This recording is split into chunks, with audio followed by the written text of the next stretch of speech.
Hi everyone. இன்னைக்கு நம்ம Tailwind CSS use பண்ணி இந்த மாதிரி ஒரு ஹோவர் எஃபெக்ட் தான் பண்ண போறோம். இது ஜஸ்ட் ஒரு பட்டன் மேல ஒரு கலர் வந்துட்டு ஸ்லைட் ஆகுது. அவ்வளோதான். இத நம்ம எப்படி பண்றதுன்னு பார்ப்போம். ஓகே. இதுக்கு ஃபர்ஸ்ட்டு நான் வந்துட்டு ஒரு எக்ஸ்டர்னலா ஒரு கண்டெய்னர் கிரியேட் பண்ணிக்கிறேன். அதுக்குள்ள ஒரு பட்டன். பட்டன் டேக் ஓப்பன் பண்ணாலே போதும். நம்மளுக்கு ஒரு பட்டன் கிடைச்சிரும்.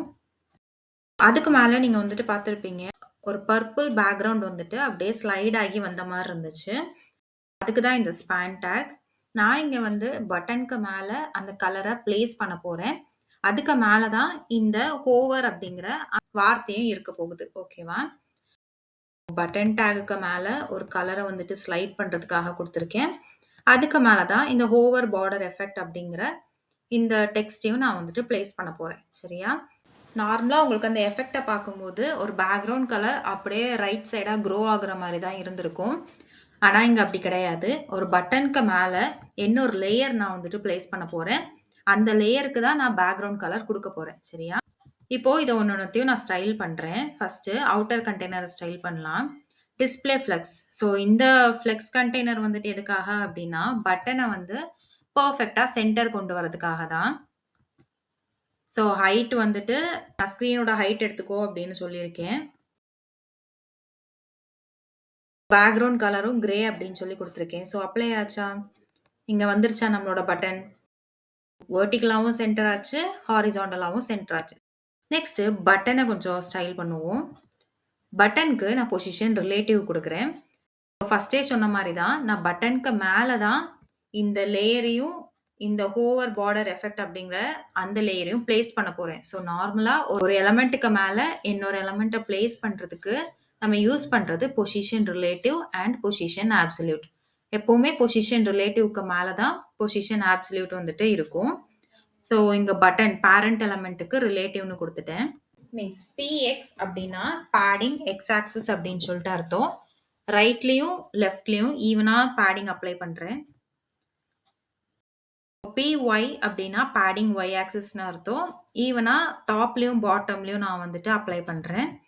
Next text white. Background colour வந்துட்டு டார்க்கா இருக்கு. டெக்ஸ்டும் நம்மளுக்கு டார்க்கா இருந்துச்சு அப்படின்னா நல்லா இருக்காது. அதனால தான் ஒயிட் கொடுத்துருக்கேன். BG transparent. இங்க வந்து பேக்கிரவுண்ட் கலர் நான் எதுவுமே குடுக்க போறது இல்ல. ஏன்னா நான் அடிஷனலா இன்னொரு லேயர் கிரியேட் பண்ணி தான் குடுக்க போறேன். ஸோ பேக்கிரவுண்ட டிரான்ஸ்பரண்ட் அப்படின்னு வச்சிருக்கேன். நெக்ஸ்ட் ஒரு சின்ன பார்டர் எஃபெக்ட் மாதிரி குடுப்போம்.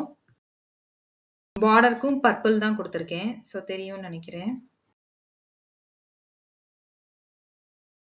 ஓவர்ஃப்ளோ ஹிடன் அப்டின்னா என்னன்னா, இப்போ அந்த ஹோவர் எஃபெக்ட் பார்த்தாலே உங்களுக்கு வந்து தெரிஞ்சிருக்கும். ஒரு கலர் வந்துட்டு லெஃப்ட் சைட்ல இருந்து ரைட் சைடுக்கு அப்படியே மூவ் ஆச்சு இல்லையா? அத நான் என்னன்னு சொன்னேன், அடிஷனலா ஒரு லேயர் குடுத்து தான் குடுத்துருக்கேன்னு சொன்னேன் இல்லையா? அது இங்கருந்து அங்க க்ரோ ஆகும்போது வெளிய வந்துரக்கூடாதுல்ல, விச் இஸ் லீக் ஆயிறக்கூடாதுல்ல. ஸோ சிம்பிளா சொல்லணும் அப்டின்னா, லீக் ஆயிறக்கூடாது இல்லையா? இந்த பார்டரையும் தாண்டி அது வெளிய வந்துச்சுன்னா அசிங்கமா இருக்கும். அதனால தான் இந்த பட்டன் கிட்டயே நான் சொல்லிட்டேன். ஏதாச்சும் ஒண்ணு ஓவர்ஃப்ளோ ஆச்சு அப்டின்னா, அத நீ மறைச்சிரு அப்டின்னு நான் வந்து சொல்லிட்டேன். அதுதான் ஓவர்ஃப்ளோ ஹிடன். நெக்ஸ்ட் குரூப்ங்கிறது பேரண்ட் எலிமெண்ட்க்கு குடுக்க வேண்டிய ஒரு கிளாஸ் நேம் தான். ஸோ இத நான் நெக்ஸ்ட் சைல்ட் எலிமெண்ட்ல குடுக்கும்போது நான் சொல்றேன் எப்படி யூஸ் பண்றோம்னு. ரவுண்டட் அப்டின்னா இந்த கார்னர்ஸ் எல்லாமே நம்ம வந்து கொஞ்சம் பிளண்ட் பண்றதுக்காக தான். Next transition. டிரான்சிஷன்னா நான் ஹோவர் பண்ணும்போதே கவனிச்சிருப்பீங்க. ஸ்மூத்தா அந்த எஃபெக்ட் வந்துட்டு அப்ளை ஆச்சு. ஸோ அதுக்காக தான், அந்த ஸ்மூத்னஸ்க்காக தான். டியூரேஷன் வந்துட்டு 300 மில்லி செகண்ட் குடுத்துருக்கேன். அந்த பட்டனுக்கு மேல வரப்போற ஃபர்ஸ்ட் லேயர நம்ம இப்போ ஸ்டைல் பண்ணுவோம். Position absolute. சொன்னேனா? பேரண்ட் எலிமெண்ட்க்கு எப்பவுமே ரிலேட்டிவ்னு குடுப்போம். சைல்ட் எலிமெண்ட்க்கு அப்சல்யூட்ன்னு சொல்லி குடுப்போம். அப்போதான் அந்த ரிலேட்டிவ்க்கு மேல அப்சல்யூட் வர முடியும். ஸோ இன்செட் 0 அப்படின்னா, நான் தனித்தனியா டாப் 0, ரைட் 0, லெஃப்ட் 0, பாட்டம் 0ன்னு குடுக்குறதுக்கு பதிலா, இன்செட் 0 அப்படிங்கிற ஒரே கிளாஸ் நேம் குடுத்தாலே போதும்.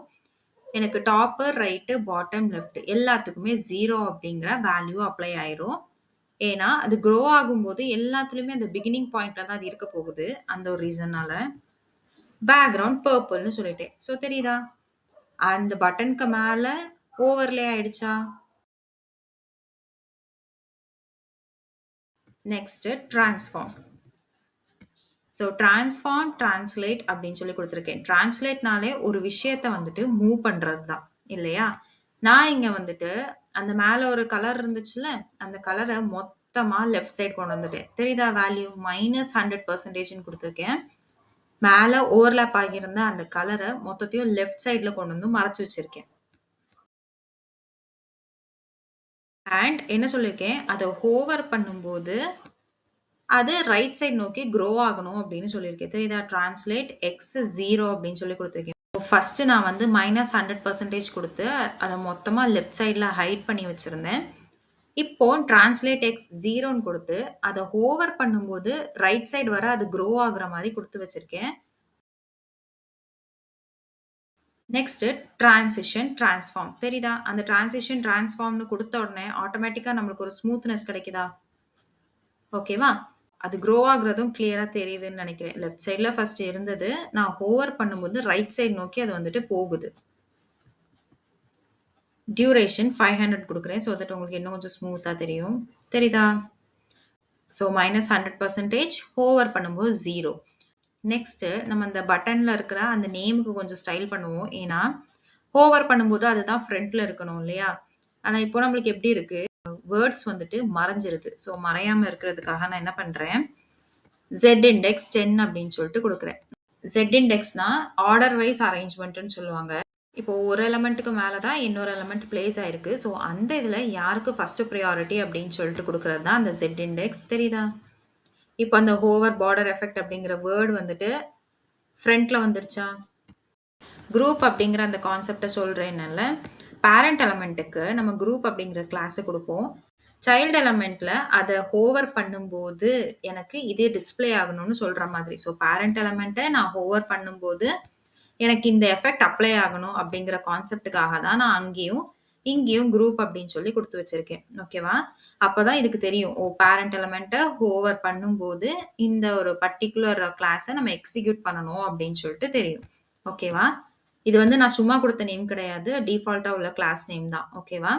ஸோ பேரண்ட் எலிமெண்ட்ட டிபெண்ட் பண்ணி சைல்ட் எலிமெண்ட் இருந்தாங்க அப்படின்னா, இந்த குரூப்ங்கிற கிளாஸ் உங்களுக்கு ரொம்ப யூஸ்ஃபுல்லா இருக்கும். ஸோ இதே மாரி நீங்களும் ஹோவர் எஃபெக்ட் டிஃபரெண்ட்டா ட்ரை பண்ணி பாருங்க.